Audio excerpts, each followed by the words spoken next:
חברים, אנחנו ממשיכים במסע הגיאופוליטי שלנו, והיום אני רוצה להביא את הדברים של ליפמן.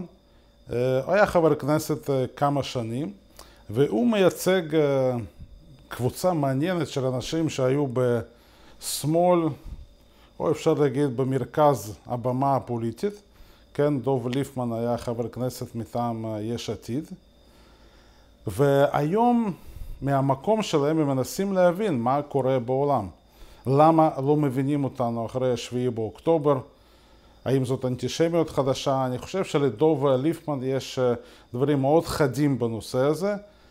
הוא גם נכנס לנושאים אזוריים גיאופוליטיים קצת, ויש פה על מה לדבר. אתם יודעים בכמה סרטונים אנחנו דנים בזה, היחסים המורכבים, המשחק הגיאופוליטי המורכב הזה שבו ישראל נמצאת היום.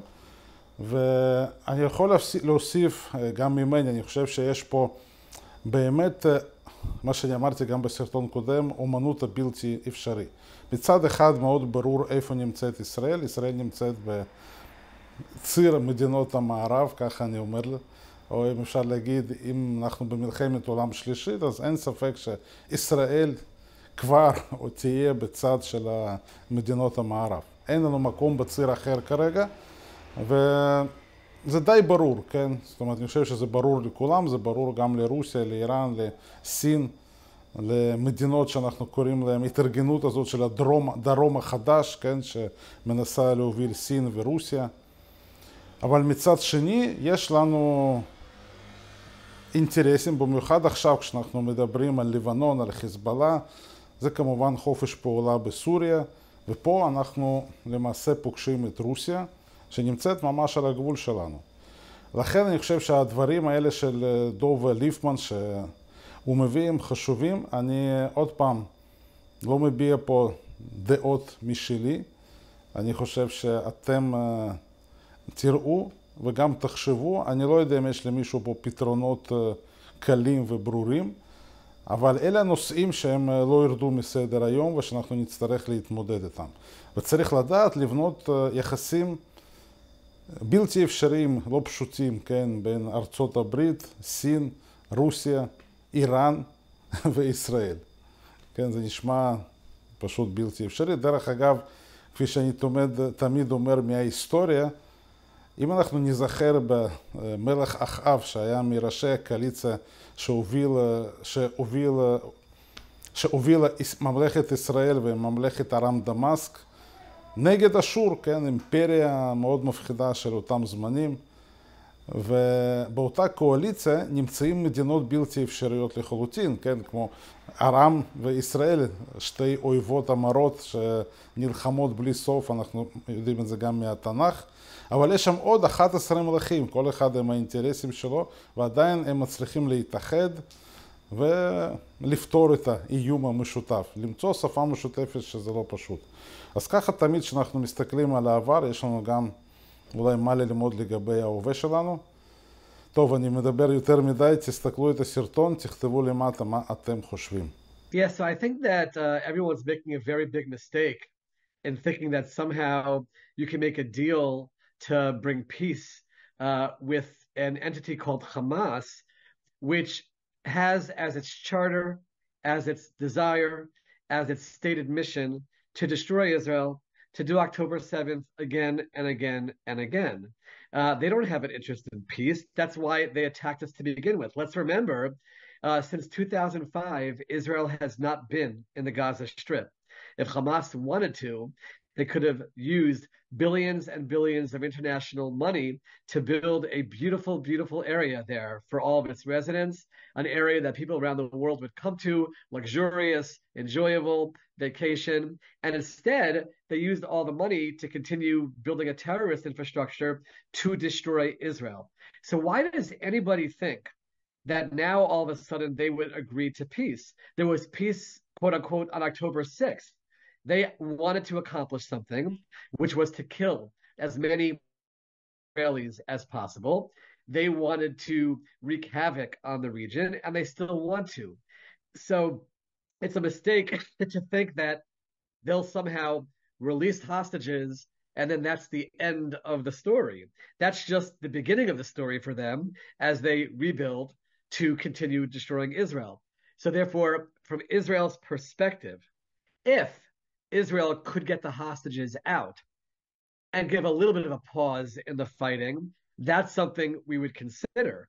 But we cannot ever consider a complete cessation of our war in Gaza until we know that we've destroyed Hamas and we're no longer in fear of another October 7th happening again. It's really hard for me to understand it. I'm going to be very honest with you. I've traveled to parliaments all around the world.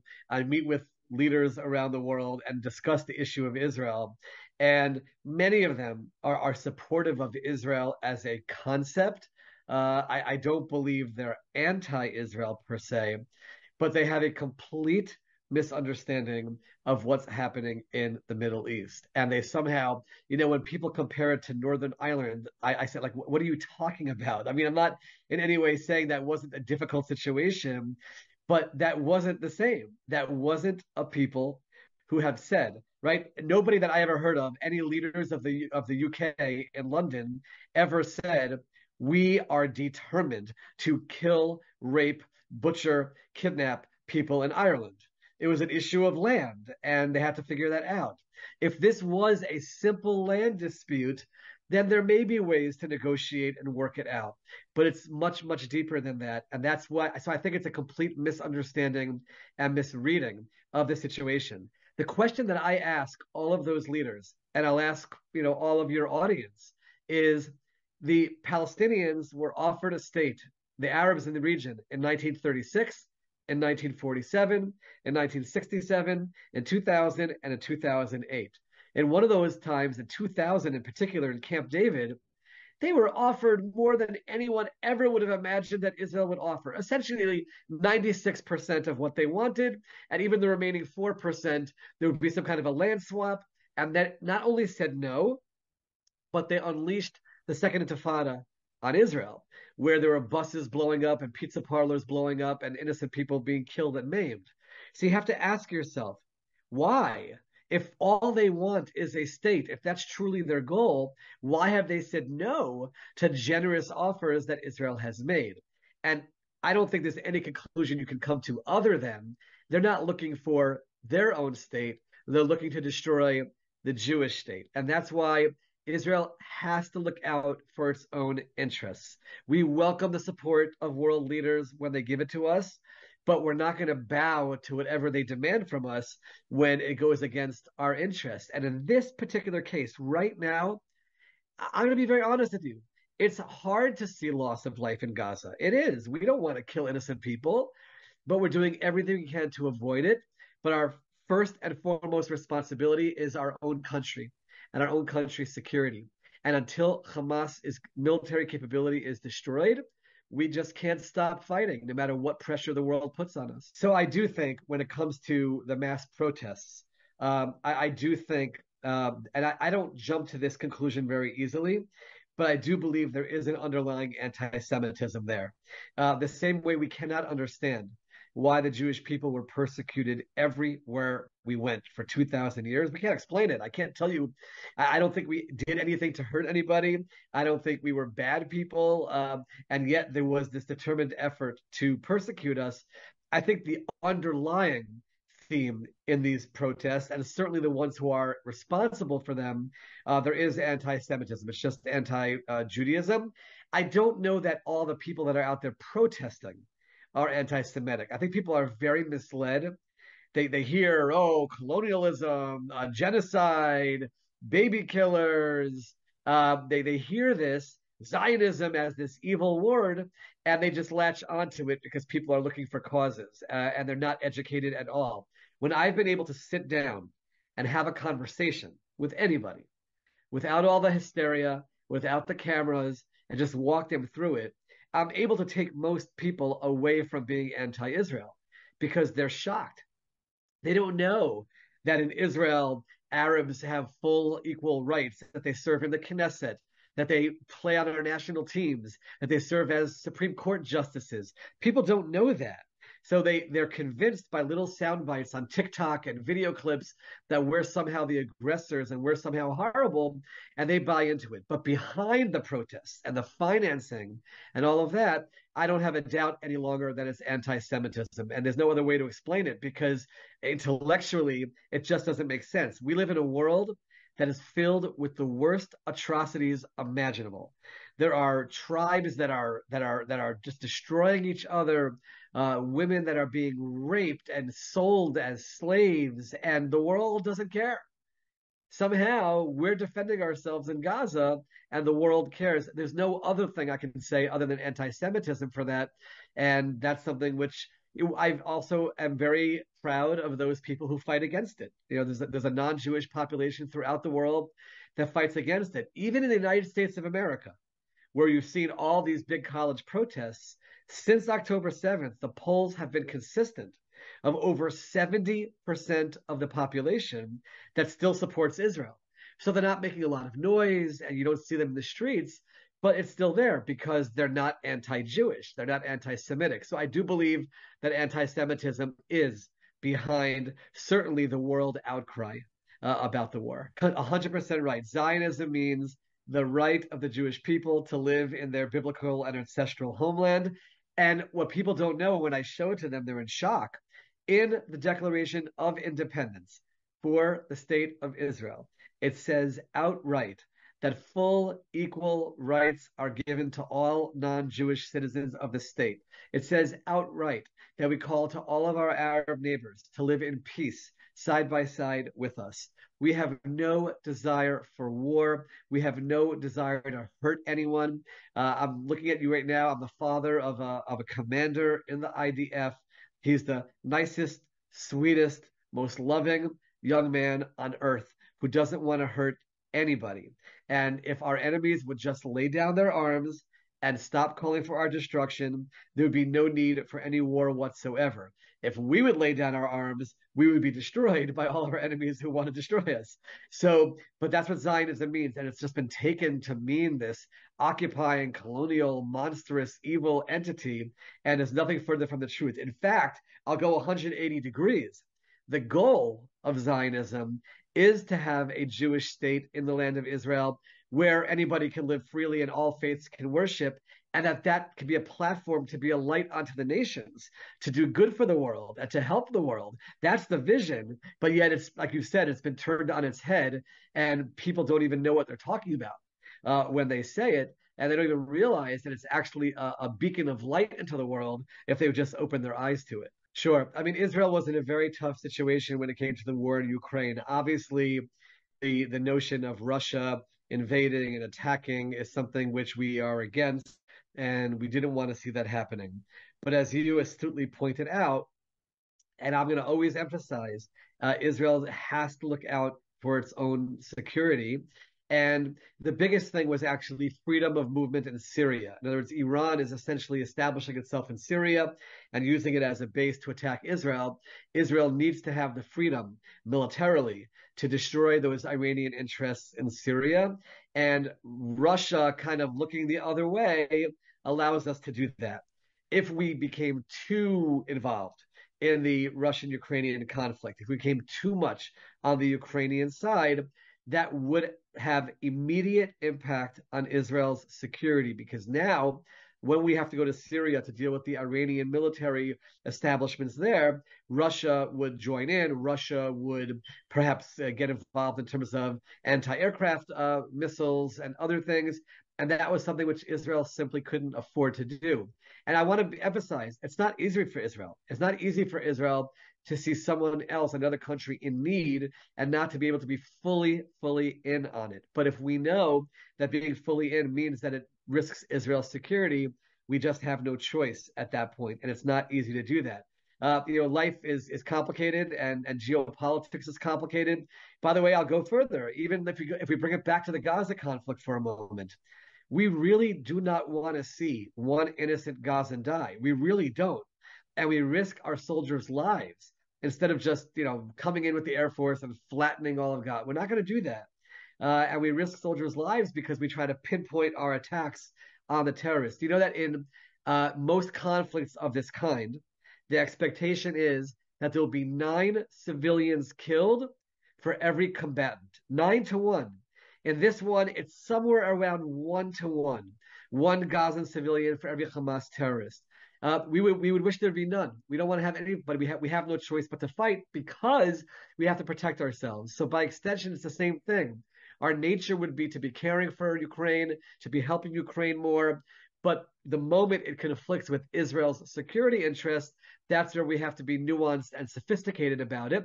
So I don't think that President Zelensky's rhetoric or words will change anything in terms of Israel's policies. You know, we try to do this dance of being supportive and doing what we can without it crossing a line which would hurt us in terms of our security and Syria. But, you know, he's doing what he has to do, and we have to do what we have to do, and that's just the way politics works. Sure. So first of all, I have my own historic ties with Russia. My great-grandfather was Benjamin Lipkovich, who made his way to the United States. And at that point, the name was changed to Lippman. I've been in the former Soviet Union. I was both in Moscow and in Tbilisi in Georgia and Georgia. And I was there as the Soviet Union was falling. And I was in Georgia and Tbilisi, I think it was a month after a coup attempt of Shevardnadze. There's a lot of history there for me as well. It's interesting. On the one hand, the close to 1 million Russian Jews who made their way to Israel in the 1990s changed the face of Israel for the better in unbelievable ways. I was a kid, a teenager. I used to demonstrate in Washington, D.C., outside the Soviet embassy and, let my people go and all of that. It really has changed the face of Israel and also changed the political situation in Israel as there were political parties that were developed. So that there has been that impact. But I don't get a sense, either in the streets of Israel or in the halls of the Knesset, that anybody sees some kind of an avenue via the Kremlin and Putin to be helpful in any way. I think that there are strategic initiatives that, and there have been historic meetings between them, and there's a certain level of respect that's there. But I don't see Russia itself, certainly not now, playing any kind of a major role. The bottom line, I'll change that though. The only way they could is if they somehow use their influence together with China and together with others to bring the Palestinian terrorist entity to its knees and change and say, you know what? Instead of seeking to destroy Israel, let's look to build ourselves. The moment that change happens, everything can change. So if they can put that pressure on the Palestinian and Arab entity, then there is a role they can play. But if they're going to continue to be supportive in any way, whether it's in words or in arms or in money of the Arab side and the Palestinian side, that's just going to keep prolonging the conflict. Sure. If you notice, Saudi Arabia has not come out and said, that's it, we're never going to have peace with Israel. Actually, just the opposite. They've been squelching anti-Israel voices in Saudi Arabia. People who post things anti-Israel are getting arrested for it in Saudi Arabia. I think that there's a pause. They pressed pause on the process, but it's very much in their self-interest as well to develop this agreement with Israel. Remember, for decades, we were told there is no possibility of any kind of peace with any Arab entities unless we resolve the Palestinian conflict. And then lo and behold, Egypt. Then lo and behold, Jordan. Then comes the United Arab Emirates and Bahrain and Morocco. It's just the nature, because at a certain point, the Arabs also realized that the Palestinian cause, so to speak, is a thorn in their side. Because what do you want Israel to do beyond offering what it has offered? So I think Saudi Arabia is in the same place. So right now, they're playing a little bit of a game of pulling back. There is absolutely ongoing discussions behind closed doors and that people aren't seeing. And in the right moment, presumably after the conflict, this current version of the conflict has quieted down, things will resume. But even Saudi Arabia is rooting for Israel to destroy Hamas's military capacity. And even Saudi Arabia is rooting for Israel to destroy Hezbollah's military capacity, because they view them as being part of the Iranian link, and they certainly want to see that gotten rid of. So quietly, they're supporting us. Quietly, they're applauding our military successes here, and they're patiently waiting for the opportunity to continue the discussions and reach normalization with Israel. There's no doubt about it. There's no doubt that there's significant influence. There's no doubt about it. There's no way to ignore it. That's part of why Israel treads very, very lightly when it comes to China, when it comes to Russia. And we're aware of their influence, but we're also aware of the fact that they're not outright declared enemies of Israel. They're also doing a dance when it comes to Israel. They also have interests in continuing some level of relationship with Israel. So everyone is kind of doing this whole dance where, we speak out against each other, we speak quietly in support of each other, we speak out against each other. But Israel is very aware of the influence of China and Russia in the region that absolutely impacts Israeli policy towards those countries. One of the things that Israel's certainly trying to avoid is any kind of an all-out war with Iran. If we have to do it, we'll do it. If we feel that Iran is reaching a point where they're going to use nuclear capabilities against Israel, we'll have no choice. But along the way, trying to make sure that we don't completely cut off our channel of communication and relationship with China, with Russia, and other entities. Because as we saw, when Iran attacked Israel, all of a sudden, all those countries that we've been very carefully trying to massage the relationship, they came to Israel's side. So we are aware that when it comes to a major conflict, we don't want it to be Israel against the world. Let it be Israel against Iran and marginalize the influence of these other countries. But that's the dance that you're seeing. That's why you see Israel being very cautious in how it deals with those countries. But I would also say, in return, those countries are cautious in terms of how far they go in dealing with Israel as well. What you just said, I believe, is ultimately the goal, which is for all countries around the world to recognize that radical Islam, and I'm emphasizing radical Islam, not Muslims in general, that radical Islamic jihadist groups, they will not accept anyone who doesn't become radical Islamic jihadist. And they're coming for Israel now, they'll come for the United States next, then they'll come to Russia, then they'll hit all of Europe, they're already hitting all of Europe. It's just the nature of the beast. And therefore, if we all rally together and recognize this is not about Israel, this is not about a Jewish state, this is about Islam, radical Islam against the world, then we can all rally together and hopefully fight against that joint enemy and bring peace to the world.